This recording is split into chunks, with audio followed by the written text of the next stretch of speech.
amazing, amazing Floridians in the future. Thank you, thank you, thank you, and God bless you.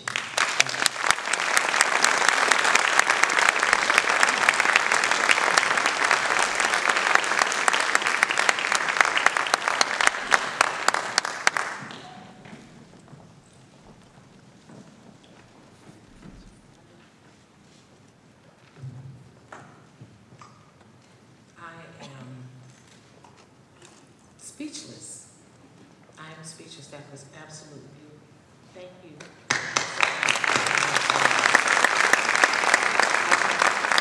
I could never have captured that in life. For me to be speechless, for people who know me, never hardly happens.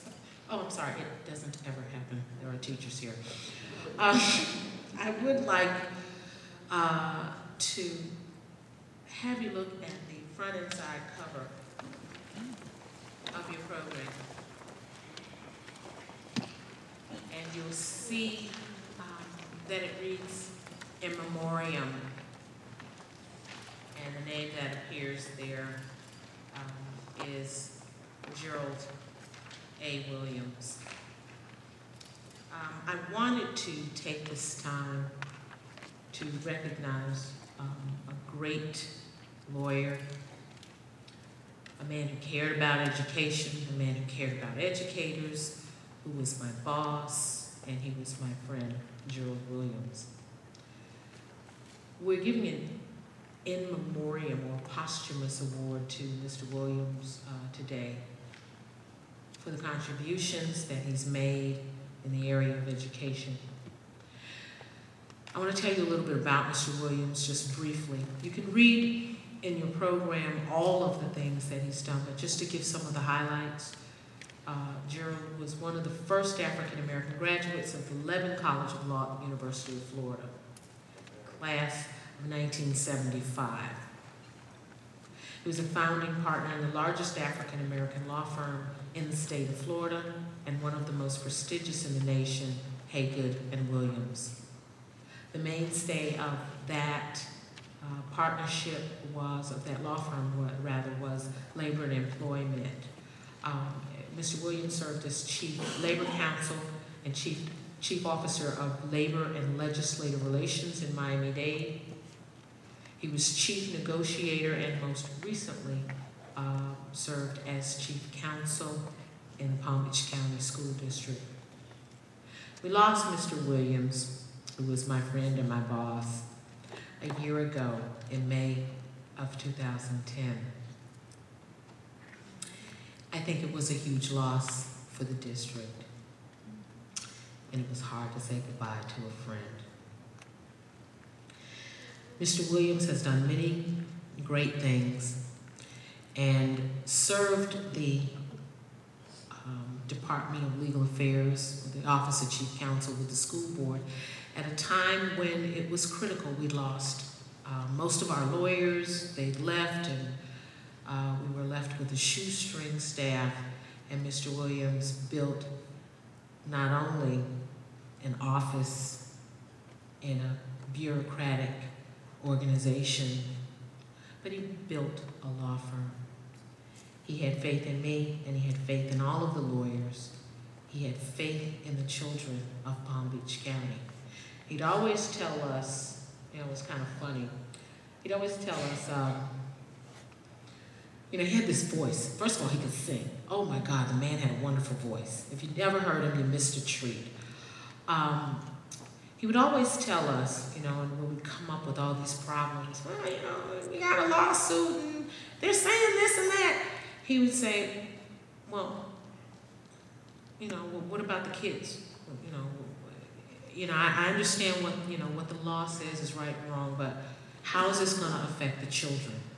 And that was what he taught me and tried to instill in all of the lawyers who served the school district, to think of the children first and foremost, to make certain that the board understood that their mission was first and foremost to the children of Palm Beach County.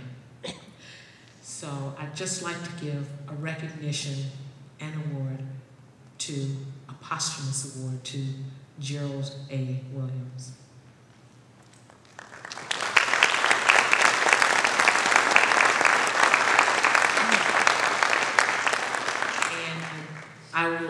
His family members could not make it today, and we'll be giving that award to them a little later on. Okay, now's the moment that we've all been waiting for.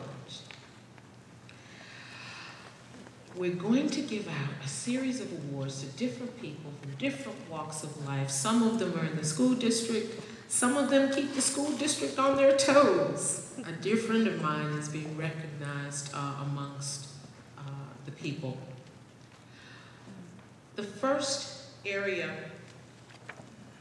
of recognition is for community leader.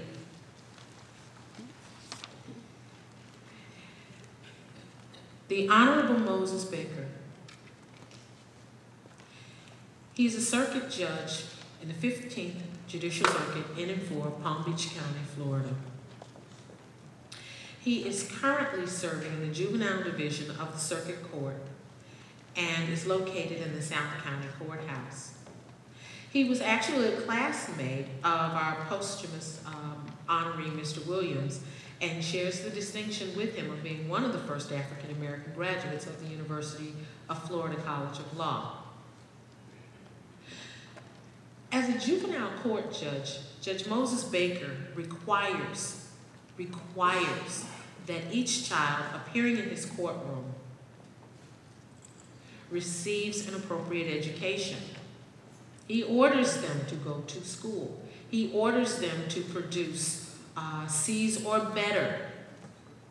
And they, if they know Judge Baker, really respond to that.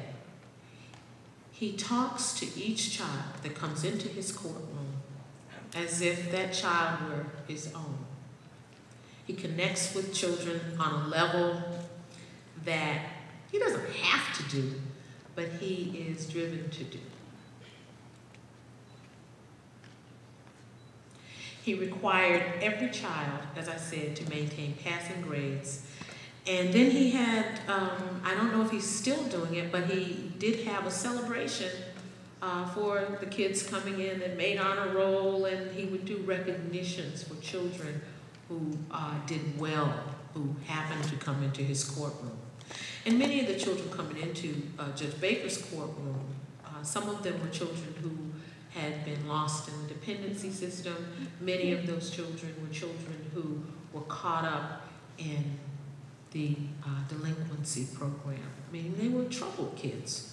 But they responded to Judge Baker, and he responded to them, and we wanted to honor him today. And I don't see any of his family members here either, but I will share the award with them following this program. But if you just give a round of applause for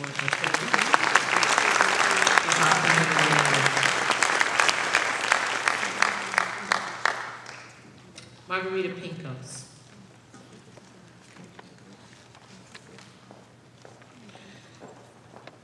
Who is a Hall of Fame member. And Margarita is a native. Michelle, can you please go down and get Ms. Pincos? My daughter is helping me out today. Margarita is a native of Cuba who immigrated to the United States with her parents as a teenager. She has been an educational leader for 26 years. She began her career and has been distinguished in the area of multicultural education. She emphasizes through her instructional programs for English language learners excellence. She was appointed by former President George Bush as an Assistant Deputy Director in the Office of English Language Acquisition in the United States Department of Education in Washington, D.C. She left Palm Beach County to go to Washington, but we got her back in 2009. And she returned to us to her first love, which was multicultural education. She continues to promote excellence for the over 17,000 English